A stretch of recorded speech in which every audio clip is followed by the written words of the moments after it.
സാധനം വരുന്നുണ്ട്, ruling ferry.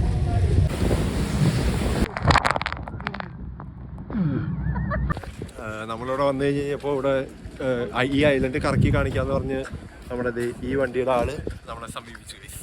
അപ്പോൾ 15 യൂറോയാണ് പുള്ളി പറഞ്ഞത്. നമ്മൾ ഇത്രയും പേരുള്ളതുകൊണ്ട് പിന്നെ ബേബിക്ക് ഫ്രീ ആണ്, ഒരാൾക്ക് പൈസ കുറച്ചും തരാമെന്ന് പറഞ്ഞു. അപ്പം നമ്മൾ ഈ വണ്ടി കയറി പുള്ളി എവിടേക്കോ കറക്കി കാണിക്കും. അപ്പോൾ ആ സ്ഥലങ്ങളൊക്കെ കാണാൻ പോകാം. ഞാനോട് ചോദിച്ചു കഴിഞ്ഞാൽ ചേട്ടൻ പറഞ്ഞു 2 പേർക്ക് ഫ്രണ്ടിലിരിക്കാൻ. അപ്പോൾ ഞങ്ങൾ 2 വ്ളോഗേഴ്സ് ഫ്രണ്ടിലിരിക്കുന്നുണ്ട്. എല്ലാം കുക്ക് ഹൗസ് ഉണ്ട്. ഇതാണ് നമ്മുടെ driver. Say hi. Hello, how are you doing? You're welcome. Falcha is welcome. Inishmore. This is Inisheer, it's the smallest island. 350 people live here all the time. 350. 350. They live here with their address. Full time, yes, full time. Okay. Then Inishmaan is a bigger island, but it's less populated. About 200 people in Inishmaan. Oh. And there's 900 people in Inishmore. Inishmore is the biggest island. 900. It's all Irish we speak here all the time, except to tourists. All Irish, all the time. We never speak English except to tourists. So we find it difficult speaking English, especially at the start of the season. If you come back in October, I'd be good at it. Secondary school is on the right-hand side, secondary school. 35 kids to the secondary school and 8 teachers. ഈ കാണുന്നതാണ് guys runway. ഇവിടെ നമ്മൾ പറഞ്ഞ വഴിക്ക് ഇവിടുത്തെ international എയർപോർട്ടാണ് guys. ഇത് നമ്മള് വന്ന വഴിക്ക് ഒരു ഫ്ലൈറ്റ് ടേക്ക് ഓഫ് ചെയ്യാൻ പോകണ്ടില്ലായിരുന്നു. അത് ഈ റൺവേ എന്നാണ്. ഇവിടുത്തെ international എയർപോർട്ടാണ്. And it's 100 feet deep. Oh, 100 feet over 30 meters, 100 feet. Oh. Yeah. So there's no good to the island because there's a 20% salt water coming in underneath, so it's mixture. It's brackish kind of. Even it was a fresh water, but it's rainwater. There's no spring. You know what I mean? So how do you get your water supply? There's spring wells in the village, pumped up to the highest point, and gravity feed around to the houses. Spring wells in the village. ആ കടലിന്റെ തൊട്ടടുത്തുള്ള ഈ ലേക്കില് ഉപ്പുവെള്ളമല്ല, normal water. അത് ഇവർക്ക് കുടിവെള്ളമൊക്കെ കിട്ടുന്നത് ഇവിടുന്ന് pump ചെയ്ത് വെള്ളമൊക്കെ ഉണ്ട്, അവിടേക്കാണ് ഇതിൽ നിന്ന് പമ്പൊക്കെ ചെയ്താണ് കിട്ടുന്നത്. ഇവിടെ ഇങ്ങനെ കല്ലുകൾ വെച്ച് പാർട്ടീഷൻ ചെയ്തതാണ്. അത് ചെയ്താണ് എന്തിനാന്ന് വെച്ച് കഴിഞ്ഞാൽ ഇവിടെ മൊത്തം ഈ ഐലൻഡിൽ താമസമുള്ളത് 350 ആൾക്കാരാണ് ഈ ഐലൻഡിൽ മൊത്തം ഉള്ളത്. അതിൽ ഓരോ വീട്ടുകാർക്കും 20 ഏക്കർ സ്ഥലങ്ങൾ വെച്ചൊക്കെ ഉണ്ട്. അപ്പോൾ അവർ ഇവിടെ മൊത്തം റോക്കായിരുന്നു. അപ്പോൾ ഓരോ വീട്ടുകാരും ഇതുപോലെ പാർട്ടീഷൻ ചെയ്ത് വെച്ചാണ് ഇതുപോലെ.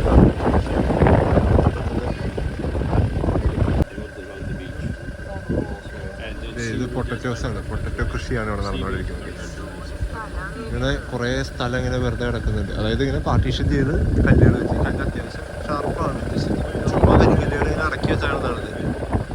പുള്ളി ചോദിച്ചു ഞാൻ എന്തുകൊണ്ട് ഈ പറഞ്ഞുകൊണ്ടിരിക്കുന്നത്, പറഞ്ഞു യൂട്യൂബിലേക്ക് ഞങ്ങളുടെ ഭാഷയിൽ പുള്ളി ട്രാൻസ്ലേറ്റ് ചെയ്തതാന്ന് പറഞ്ഞു. കൊള്ളാം, അടിപൊളി. ഈ ഐലൻഡ് ഇത്രയും സ്ഥലമേ ഉള്ളൂ. മുന്നേ ഇതുപോലെ മൊത്തം റോക്സ് ആയിരുന്നു കേട്ടോ, മൊത്തം റോക്സ് ആയിരുന്നു. ഇപ്പൊ അത് ഇങ്ങനെ പാർട്ടീഷൻ ചെയ്തിട്ടിരിക്കുന്നു.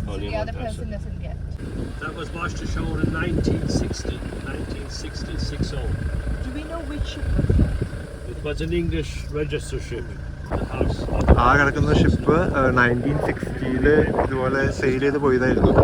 കുറെ ഗുഡ്സും സാധനങ്ങളും ക്ലോത്ത്സും ഇതുപോലെ ഇവരുടെ സിഗരറ്റും കാര്യങ്ങളൊക്കെ ആയിട്ട് ഗോൾവേക്ക് പോയതാ. 12 സെയിലേഴ്സ് ഉണ്ടായിരുന്നു. അങ്ങനെ പോകുന്ന വഴിക്ക് അത് എന്നിട്ട് വേവ് അടിച്ച് പൊളിഞ്ഞ് ഇങ്ങനെ വേവ് അടിച്ച് പൊളിഞ്ഞ്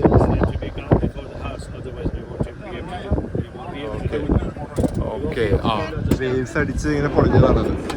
അതിപ്പോ എന്നിട്ട് അവർക്ക് ആ വർഷം 2 ഡിസ്ട്രിക്ട്സ് ഉണ്ടായിരുന്നു. അതായത് ഈ സാധനങ്ങളൊക്കെ കിട്ടിയതിൻ്റെയും അങ്ങനെയൊക്കെ. അപ്പൊ ഇവിടെയുള്ള ആൾക്കാര് ആ സാധനങ്ങളൊക്കെ എടുത്തു.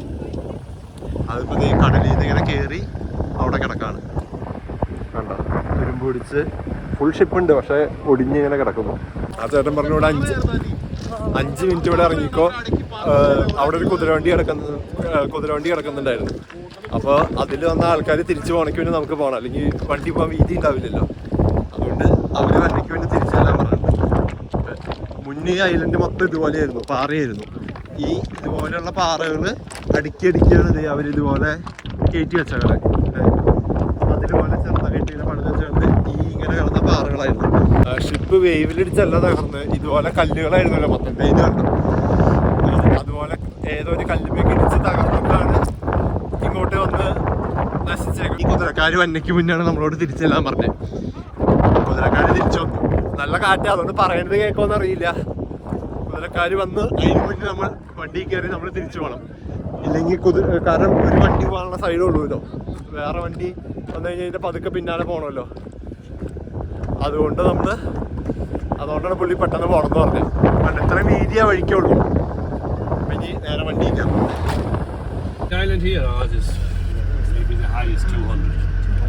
ഓക്കെ, നമുക്ക് ഇവിടുന്ന് ക്ലിഫ്സ് ഓഫ് മോർ കാണാന്ന് പറഞ്ഞത്. അതായത് ആ അറ്റത്ത് ആ ഒരു ഭാഗത്ത് കാണുന്നതാണ് ക്ലിഫ്സ് ഓഫ് മോർ. പക്ഷെ ഇപ്പോൾ ഫോഗ് ആയതുകൊണ്ട് പ്രത്യേകിച്ചൊന്നും കാണാൻ പറ്റില്ല.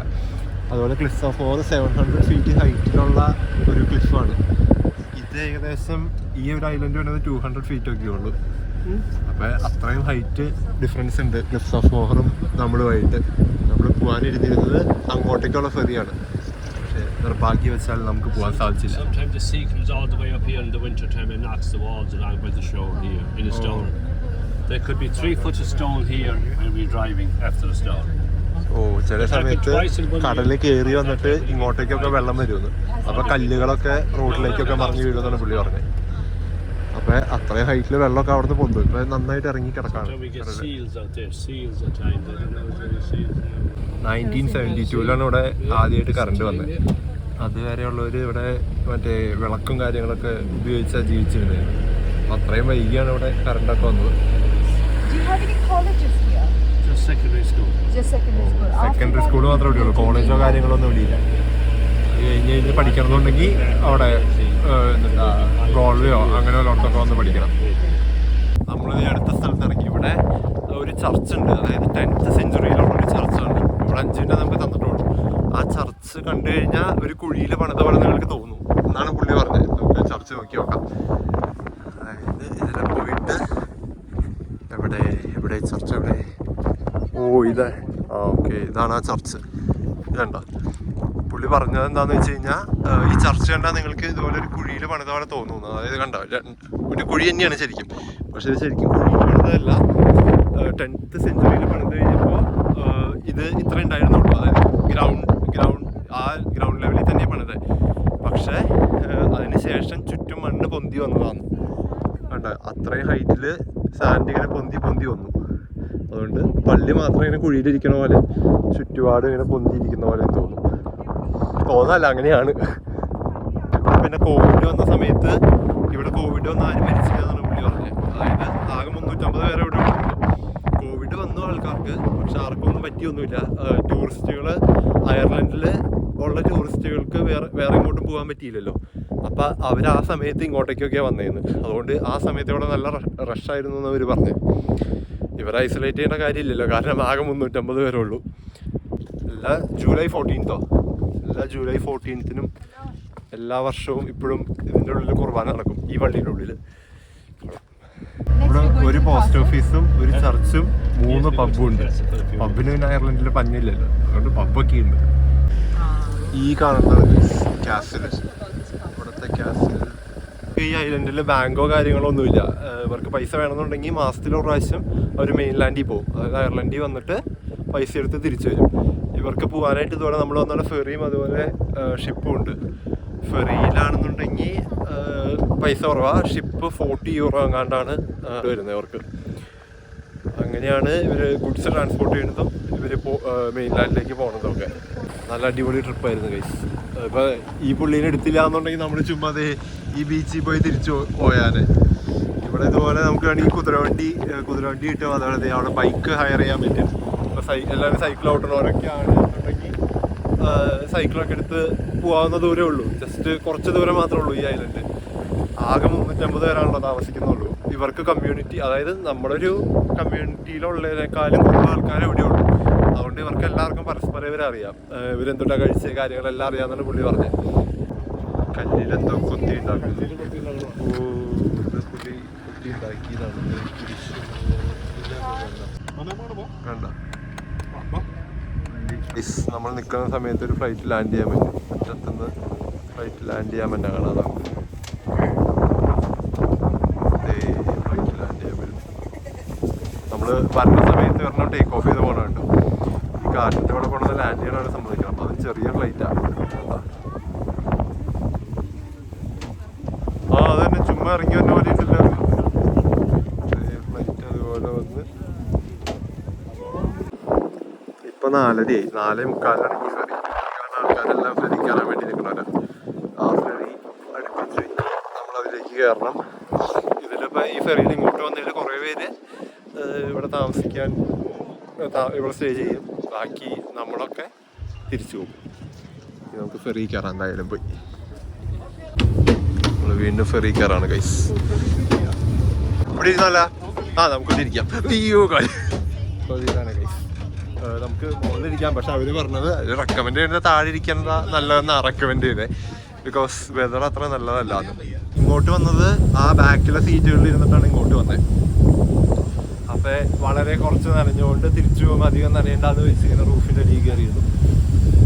പക്ഷെ നല്ല തണുവും കാര്യങ്ങളൊക്കെ ഉണ്ട് കേട്ടോ. ഞാൻ ഒട്ടിയിട്ടിട്ടും പിന്നെ ഇങ്ങോട്ട് വന്നപ്പോൾ നനയുകയും ചെയ്തു. ഉപ്പുവെള്ളമായതുകൊണ്ട് ഫുൾ ഒട്ടിപ്പിടിക്കലും കാര്യങ്ങളൊക്കെയാണ്. നേരത്തെ ലാൻഡ് ചെയ്ത ഫ്ലൈറ്റ് ടേക്ക് ഓഫ് ചെയ്ത് ടേക്ക് ഓഫ് ചെയ്ത് ആടിയാടിയാണ് പോകുന്നത്. കാരണം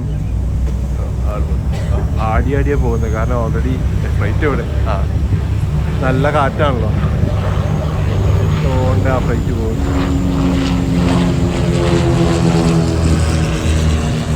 നമ്മുടെ ഫെറിയുടെ മോളിക്കൂടെ അങ്ങനെ ആ ഫ്ലൈറ്റ് നമ്മുടെ ഫെറി വിട്ടു. നമ്മുടെ ഫെറി എടുത്തത് അവിടെ നിന്നാണ്. അവിടെ നിന്ന് വിട്ട് നമ്മുടെ ഫെറി ഇങ്ങനെ പോയിക്കൊണ്ടിരിക്കുന്നു. ഞങ്ങൾ ഇപ്രാവശ്യം 4 പേര് മുകളിലിരിക്കാന്ന് വെച്ചു. 3 പേരുണ്ട് മുകളിൽ നിന്ന്. ഇവിടെ ഈ റൂഫുള്ളതുകൊണ്ട് നനയില്ല എന്നുള്ള പ്രതീക്ഷയിലാണ് ഇരിക്കണേ. എന്താവുമെന്ന് കണ്ടറിയാം. നമ്മൾ നേരത്തെ അവിടെ കരയിൽ പോയപ്പോൾ കണ്ട ഷിപ്പ് ട്രക്കാണ് ആ കാണുന്നത്. നമ്മളിപ്പോൾ കടലിൽ കൂടെ പോയിക്കൊണ്ടിരിക്കുന്നു. ഇപ്പം അത്യാവശ്യം ആട്ടമായി തുടങ്ങിയിട്ടുണ്ട് ചെറിയ രീതിയിൽ. കണ്ടോ ആടിയുലയുന്നുണ്ടല്ലോ. കണ്ടോ തിരയടിച്ചത് പോയി. ഗൈസ് നമ്മുടെ ക്യാപ്റ്റൻ ഇരിക്കുന്ന സ്ഥലം, നമ്മുടെ സ്വന്തം സ്രാങ്ക് ഇരിക്കുന്ന സ്ഥലം. കുറേ സ്രാങ്കുമാരുണ്ടില്ല. ഇത് പിന്നെ മഴയും കാര്യങ്ങളൊന്നുമില്ല. മഴയില്ലാത്തതുകൊണ്ട് കുറച്ചുകൂടി പോയാണ്. പാപ്പാപ്പൻ വെള്ളത്തിൽ പോയാണ്. പാപ്പൻ്റെ കയ്യില് ഹൈനക്കിനൊക്കെയാണ്. പാപ്പൻ്റെ അകത്തും പുറത്തൊക്കെ വെള്ളമായിട്ട് എടുക്കാം. കണ്ടോ ഇവിടുന്ന് എന്തായാലും കാണാൻ പറ്റുമെന്ന് എനിക്കറിയില്ല. എന്നാലും കൊള്ളാം, അടിപൊളിയാണ്. നേരത്തെ ബാക്കിൽ ഫുൾ എക്സ്പീരിയൻസ് ചെയ്തല്ലോ എങ്ങനെയാന്നുള്ളത്. അതുകൊണ്ട് പിന്നെ ഇപ്രാവശ്യം അവിടെ ഇരിക്കേണ്ടെന്ന് വെച്ചു. ഇപ്രാവശ്യം നമുക്ക് തിരിഞ്ഞിരുന്നുള്ള വ്യൂ ആസ്വദിക്കാം. നേരത്തെ ഇങ്ങോട്ടൊക്കെ തന്നെ വ്യൂ ആയിരുന്നു. ഫ്രണ്ടൊക്കെ പൊന്തിയ പോണേ. ഇതുണ്ടോ താഴേക്ക് താന്നിരിക്കുക. അടിപൊളിയായിട്ട് വീണ്ടും പൊത്തി പിടിക്കട്ടെ.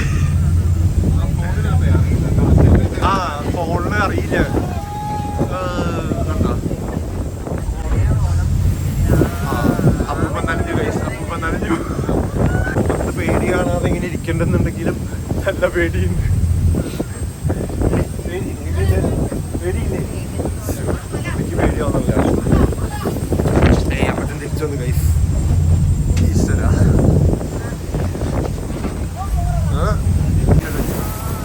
ചെറുതായിട്ട് അപ്പൂപ്പൻ നനഞ്ഞാനേപ്പം എന്തായാലും എക്സ്പീരിയൻസ് ചെയ്യേണ്ട ഒരു സംഭവമാണ്. നിങ്ങളെ കാണിക്കാൻ വേണ്ടിയാണ് ഈ മോടി വന്നില്ല. താഴെ പോയിരുന്നാൽ ഇത്ര ആട്ടം ഉണ്ടാവില്ലായിരിക്കും. ആ പുള്ളി ഫ്രണ്ടിലേക്ക് പോകണം. ഫ്രണ്ടിൽ പോകാൻ പാടില്ലല്ലോ. സ്രാങ്കന്മാര് പിടിപ്പത് പണിയില്ല. ഈ സാധനം മേച്ചുകൊണ്ട് പോകണ്ടേ. നിങ്ങളെ കാണിക്കാൻ വേണ്ടി ഞാൻ കഷ്ടപ്പെട്ട് എൻ്റെ മോളിൽ കയറിയിരിക്കണ്ട. എൻ്റെ ഒരു ഡെഡിക്കേഷൻ നിങ്ങൾ മനസ്സിലാക്കണം. നമ്മളാണ് ഏകദേശം എത്തിക്കൊണ്ടിരിക്കുന്നത് ഗൈസ്. അങ്ങോട്ട് പോയ അത്രയും സ്ഥിരം ഇങ്ങോട്ട് വന്നപ്പോൾ ഉണ്ടായില്ല. അങ്ങോട്ട് പോയപ്പോൾ അടിപൊളിയായിരുന്നു. ചില സമയത്തൊക്കെ ഫോൺ തന്നെ സൂം ആവുമായിരുന്നു ആ വെള്ളം കൊണ്ട്. അതുകൊണ്ട് കറക്റ്റ് കിട്ടിയോന്ന് എനിക്ക് അറിഞ്ഞുകൂടാ. ഈ എഡിറ്റ് ചെയ്യുമ്പോൾ നോക്കണം. കണ്ടോ വെള്ളമൊക്കെ അടിക്കടിച്ച് ചെയ്യുന്നത്. പക്ഷെ ഇപ്പോൾ കുറഞ്ഞു ശരിക്കും. അങ്ങനെ നമ്മൾ സ്റ്റാർട്ട് ചെയ്ത സ്ഥലത്തേക്ക് തിരിച്ചെത്തിക്കൊണ്ടിരിക്കുന്നു. അവരത് കഴിച്ച് തിരിച്ചോടി. തിരിച്ചു വന്നപ്പോൾ വലിയ കുഴപ്പമുണ്ടായില്ല, 1-2 സ്ഥലത്ത് ചെറിയൊരു പ്രശ്നം മാത്രമേ ഉണ്ടായുള്ളൂ. പക്ഷെ അങ്ങോട്ട് പോയപ്പോൾ നന്നായിട്ട് മുഖത്തേക്കും വായിലൊക്കെ വെള്ളം പോയി. ഇത് മൊത്തം നനഞ്ഞു, പ്രാവശ്യം ഒന്നും നനഞ്ഞില്ല. ഒന്നാമത് ഇവിടെ ഇരുന്നുകൊണ്ടും പിന്നെ അവിടെ ഇരിക്കണവരുടെ അതിന് അധികം നനഞ്ഞില്ല, 1-2 പ്രാവശ്യം മാത്രം വെള്ളം അടിച്ചോളൂ. അങ്ങനെ ഡൂളിൻ ഫെറി അടിപൊളി എക്സ്പീരിയൻസ് ആണ്. എന്തായാലും മസ്റ്റ് ട്രൈ ആയിട്ടാണ്, ഒന്നും പറയാനില്ല. അത് ഇങ്ങനത്തെ കണ്ടീഷനിൽ പോകണം, അപ്പോൾ വീണ്ടും അടിപൊളിയാണ്, കൊള്ളാം. അങ്ങനെ നമ്മൾ ഫെറിയിൽ നിന്ന് ഇറങ്ങാണ് ഗൈസ്. Thank you. നമ്മളിന്ന് ക്ലിഫ്സ് ഓഫ് മോഹറും കൂടി പോകാമെന്ന് പറഞ്ഞിരുന്നതായിരുന്നു. പക്ഷേ ബാഡ് വെതർ ആയതുകൊണ്ട് നമ്മളിന്ന് പോകുന്നില്ല. കാരണം അത് ഓൾറെഡി 700 ഫീറ്റ് ഹൈറ്റിലാണല്ലോ. പിന്നെ നല്ല വിൻഡിയാണ്, വിൻഡ് വാണിങ്ങും കാര്യങ്ങളൊക്കെ ഉണ്ട്. അപ്പോൾ ഇന്ന് പോയി കഴിഞ്ഞാൽ എന്തായാലും പറത്തിക്കൊണ്ട് പോകുന്ന അത്രയും കാറ്റൊക്കെ ഉണ്ടാവും. അപ്പോൾ നമ്മൾ പകരം നാളെ രാവിലെ ക്ലിഫ്സ് ഓഫ് മോഹർ പോകും. ഇന്ന് എന്തായാലും പോകാൻ പറ്റത്തില്ല, സോറി. അപ്പോൾ നമ്മൾ നാളെ പോകും. അപ്പോൾ ക്ലിഫ്സ് ഓഫ് മോഹറിൻ്റെ വീഡിയോ നാളെ വരുന്നതായിരിക്കും. അപ്പോൾ ഈ വീഡിയോ ഇന്ന് ഡൂളിൻ ഫെറിയുടെ ആയിരുന്നു. ഇതിന് മുന്നേ നമ്മൾ ഇങ്ങോട്ടേക്ക് വന്നത് എങ്ങനെയാണെന്നുള്ള വീഡിയോ മുന്നേ അപ്ലോഡ് ചെയ്തിട്ടുണ്ട്. അപ്പോൾ അത് കാണാത്തവരുണ്ടെങ്കിൽ അതൊക്കെ കയറി കാണാം. ഇനി ഞങ്ങൾ നേരെ ഇവിടെ നിന്ന് തിരിച്ച് BNBയിലേക്ക് പോകും. അപ്പോൾ അത്രയൊക്കെയാണ് ഇന്നത്തെ വീഡിയോ. ഇന്നത്തെ വീഡിയോ ഇഷ്ടപ്പെട്ട എല്ലാവരും ലൈക്ക് ചെയ്യുക, ഷെയർ ചെയ്യുക, അതുപോലെ സബ്സ്ക്രൈബ് ചെയ്യുക. മുന്നത്തെ വീഡിയോസൊക്കെ കയറി കാണാം. പുതിയൊരു വീഡിയോ ആയിട്ട് വീണ്ടും കാണാം. അതുവരേക്കും ബൈ.